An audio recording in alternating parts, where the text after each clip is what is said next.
नमस्कार दोस्तों, स्वागत है आपका मेरे YouTube चैनल पर। आज हम फिर से उत्तर प्रदेश लेखपाल भर्ती परीक्षा 2026 के सिलेबस के महत्वपूर्ण चैप्टर पर्यावरण पारिस्थितिकी एवं आपदा प्रबंधन के आगे के महत्वपूर्ण प्रश्नों पर चर्चा करेंगे। मेरे YouTube चैनल को सब्सक्राइब करना ना भूलें और हम शुरू करते हैं। प्रश्न नंबर 31 है, भारत में चीता संरक्षण परियोजना प्रोजेक्ट चीता की शुरुआत कब की गई थी?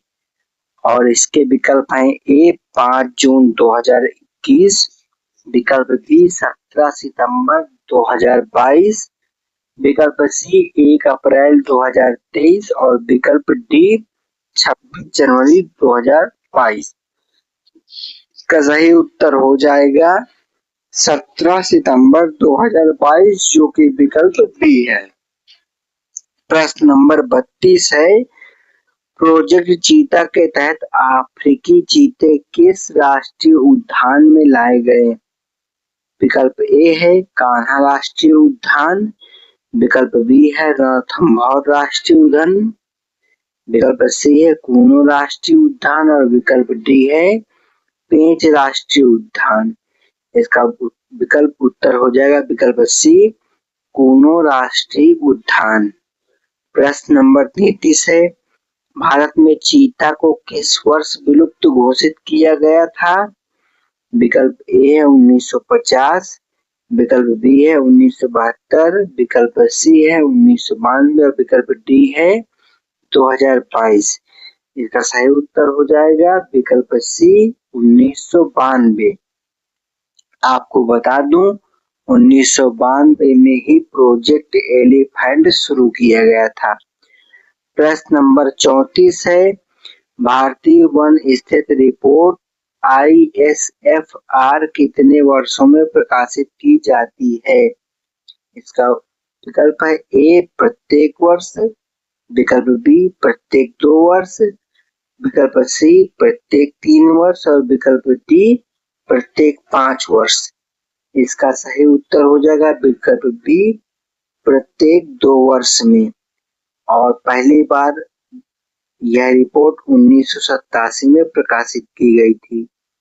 प्रश्न नंबर 35 है, ISFR अर्थात भारतीय वन स्थिति रिपोर्ट 2023 के अनुसार भारत का कुल वन एवं वृक्ष आवरण देश के कुल भौगोलिक क्षेत्र का कितने प्रतिशत है? इसका विकल्प है विकल्प ए 21.76%, विकल्प बी 23.50%, विकल्प सी 25.17% और विकल्प डी 33.3%। इसका सही उत्तर हो जाएगा विकल्प सी 25.17%, जबकि राष्ट्रीय वन नीति 1986 के अनुसार देश के भूभाग के 33.3% पर वन होने चाहिए। प्रश्न नंबर 36 है, ISFR 2023 के अनुसार मैंग्रोव वन क्षेत्र में सर्वाधिक कमी किस राज्य में दर्ज की गई है? विकल्प ए है पश्चिम बंगाल, विकल्प बी है उड़ीसा, विकल्प सी है आंध्र प्रदेश और विकल्प डी है गुजरात। इसका सही उत्तर हो जाएगा विकल्प डी गुजरात। अगला प्रश्न है कथन और निष्कर्ष से जुड़ा हुआ। प्रश्न नंबर 37, कथन ए ISFR 2023 इस श्रृंखला की 18वीं रिपोर्ट है। कारण आर भारतीय वन स्थिति रिपोर्ट का पहला प्रकाशन वर्ष 1987 में शुरू किया गया था। इसके विकल्प हैं ए और आर दोनों सही है तथा आर ए की सही व्याख्या करता है। विकल्प बी है ए और आर दोनों सही हैं लेकिन आर ए की सही व्याख्या नहीं करता है। विकल्प सी ए सही है लेकिन आर गलत है और विकल्प डी है ए गलत है लेकिन आर सही है। इसका सही उत्तर हो जाएगा विकल्प बी ए और आर दोनों सही हैं लेकिन आर ए की सही व्याख्या नहीं करता है। मैंने पहले बताया था। भारतीय वन क्षेत्र रिपोर्ट पहली बार 1987 में प्रकाशित हुई थी। अगला प्रश्न है 38 नंबर, कथन और निष्कर्ष से जुड़ा है। कथन ए है, राष्ट्रीय वन नीति 1988 के अनुसार भारत में 33.3% भूभाग पर वन होना चाहिए। कारण है आर, इससे पारिस्थितिकी संतुलन और पर्यावरण स्थिरता बनाए रखी जा सकती है। विकल्प ए है, ए और आर दोनों सही हैं तथा आर ए की सही व्याख्या करता है। विकल्प बी है, ए और आर दोनों सही हैं लेकिन आर ए की सही व्याख्या नहीं करता है। विकल्प सी है, ए सही है लेकिन आर गलत है। और विकल्प डी है, ए गलत है लेकिन आर सही है। इसका सही उत्तर हो जाएगा विकल्प ए और आर दोनों सही हैं तथा आर ए की सही व्याख्या करता है। अगला प्रश्न 39 नंबर है, यह भी कथन और निष्कर्ष से जुड़ा हुआ है। कथन ए, ISFR अर्थात भारतीय वन स्थिति रिपोर्ट 2023 के अनुसार भारत के मैंग्रोव क्षेत्र में कमी दर्ज की गई है। कारण आर है, भारत में वर्तमान में भारत का मैंग्रोव क्षेत्र देश के कुल भौगोलिक क्षेत्र का लगभग 0.15% है। और इसके विकल्प हैं ए और आर दोनों सही हैं तथा आर ए की सही व्याख्या करता है। विकल्प बी है, ए और आर दोनों सही हैं लेकिन आर ए की सही व्याख्या नहीं करता है। विकल्प सी है, ए सही है लेकिन आर गलत है। और विकल्प डी है, ए गलत है लेकिन आर सही है। इसका सही विकल्प हो जाएगा उत्तर विकल्प बी, ए और आर दोनों सही हैं लेकिन आर ए की सही व्याख्या नहीं करता है। प्रश्न नंबर 40 है, पर्यावरण प्रदूषण से क्या तात्पर्य है। और विकल्प है ए, प्राकृतिक संसाधनों का संरक्षण। विकल्प बी, पर्यावरण में अवांछित पदार्थों का शामिल होना। और विकल्प सी है, जैव विविधता में वृद्धि। और विकल्प डी है, पारिस्थितिकी संतुलन की स्थापना। तो इसका सही उत्तर हो जाएगा विकल्प बी, पर्यावरण में अवांछित पदार्थों का शामिल हो जाना। प्रश्न नंबर 41 है, पर्यावरण प्रदूषण का सबसे प्रमुख प्रभाव किस पर पड़ता है। विकल्प ए, केवल मानव स्वास्थ्य पर। विकल्प बी, केवल अर्थव्यवस्था पर। विकल्प सी, पृथ्वी पर जीवन को बनाए रखने वाले मूल कारकों। और विकल्प डी है, केवल औद्योगिक विकास पर। इसका सही उत्तर हो जाएगा विकल्प सी, पृथ्वी पर जीवन को बनाए रखने वाले मूल कारकों पर। प्रश्न नंबर 42 है, एक अध्ययन के अनुसार जल प्रदूषण के कारण 2050 तक भारत की जीडीपी में लगभग कितना नुकसान होने की संभावना है। विकल्प ए है 2%। विकल्प बी है 4%। विकल्प सी है 6%। और विकल्प डी है 10%। इसका सही उत्तर हो जाएगा विकल्प सी, 6%। प्रश्न नंबर 43 है, पर्यावरण क्षरण का मूल कारण निम्न में से कौन सा है। विकल्प ए, प्राकृतिक आपदाएं। विकल्प बी, मानवीय गतिविधियां। विकल्प सी, जैविक प्रक्रिया। और विकल्प डी, मौसमी परिवर्तन।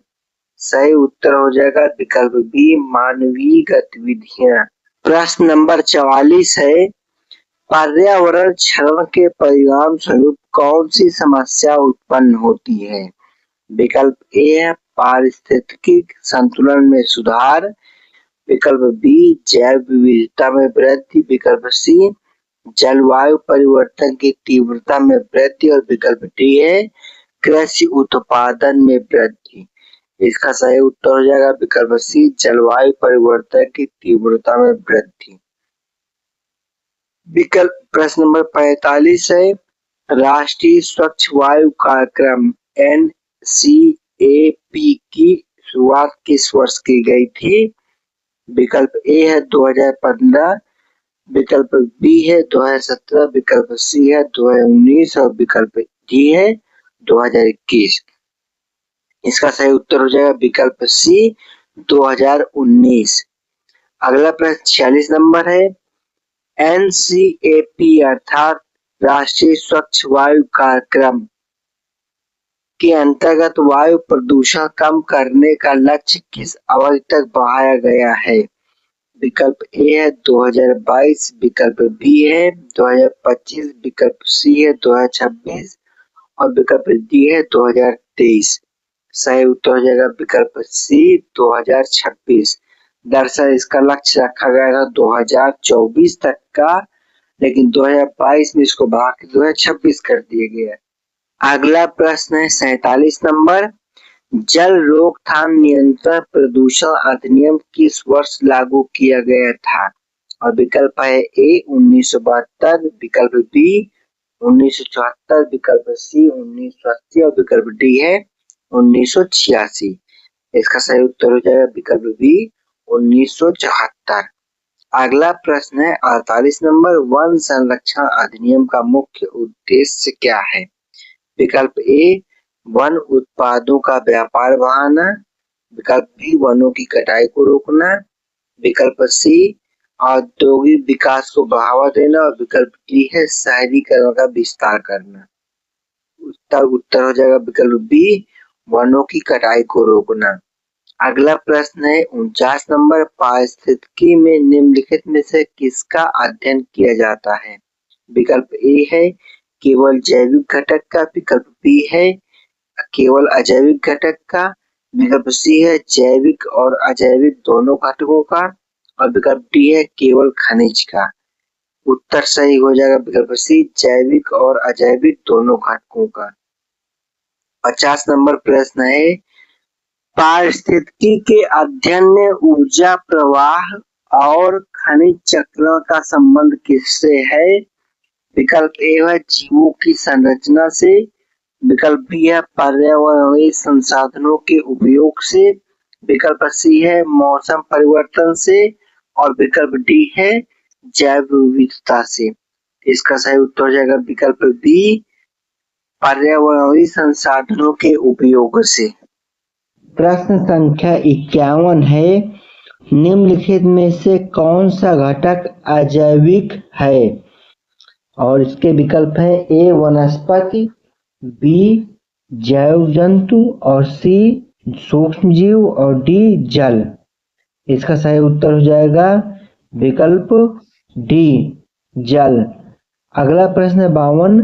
जीव और पर्यावरण के बीच संबंध किस प्रकार का होता है? विकल्प ए है सरल और एक तरफा, विकल्प बी है स्थिर और अपरिवर्तनीय, विकल्प सी है जटिल और पारस्परिक, विकल्प डी है असंबंधित।